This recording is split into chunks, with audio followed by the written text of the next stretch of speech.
Address دو وہ اس لڑکی کا۔ وہ کچھ دیر بعد گھر آئے۔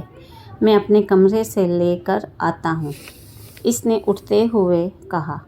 اپنے کمرے میں آ کر اس نے موبائل اٹھایا اور لاہور میں رہنے والی ایک دوست کو فون کرنے لگا۔ اسے ساری صورتحال بتانے کے بعد اس نے کہا، اکمل، میں اپنے پاپا کو ریڈ لائٹ ایریا کے اس گھر کا پتہ دے رہا ہوں جہاں ہم جاتے رہے ہیں۔ تم وہاں کبھی بھی ایسی لڑکی کو جو مجھے جانتی ہے اس کو اس بارے میں بتا دو۔ میں ابھی کچھ دیر تک تمہیں دوبارہ فون کرتا ہوں۔ وہ کہتے ہوئے تیزی سے ایک چٹ پر ایڈریس لکھنے لگا اور پھر اسے لے جا کر سکندر کے کمرے میں آ گیا۔ اس نے چٹ سکندر کے سامنے کر دی جسے انہوں نے تقریباً چھین لیا۔ ایک نظر اس چٹ پر ڈال کر انہوں نے خشمگین نظروں سے اسے دیکھا۔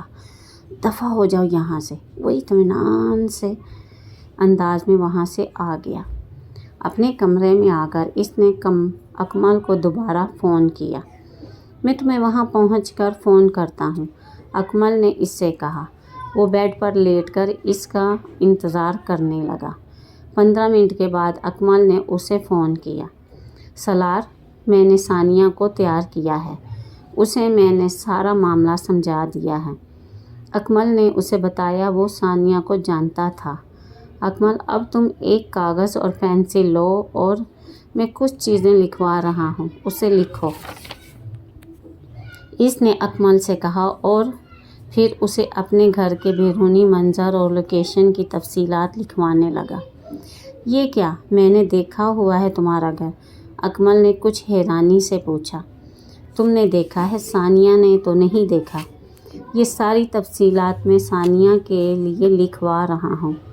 اگر پولیس اس کے پاس آئی تو وہ یہ ساری چیزیں اس سے پوچھے گی، صرف یہ تصدیق کرنے کے لیے کہ کیا وہ واقعی میرے ساتھ یہاں اسلام آباد میں تھی۔ وہ گاڑی میں چھپ کر آئی تھی اور رات کے وقت آئی تھی، اس لیے اسے زیادہ تفصیل کا نہیں پتہ، مگر گھر کے اندر داخل ہوتے ہوئے دائیں اور بائیں دونوں طرف لان ہے۔ میرے گھر کا رنگ سرخ تھا، اسپورٹس کار اور نمبر، وہ اسے لکھواتا گیا۔ ہم پولیس کے 4 ناکوں سے گزرے تھے۔ اس نے سفید شلوار قمیض، سفید چادر اور سیاہ سویٹر پہنا ہوا تھا۔ رستے میں ہم اس نام کے سروس اسٹیشن پر بھی رکے تھے۔ سالار نے نام بتایا۔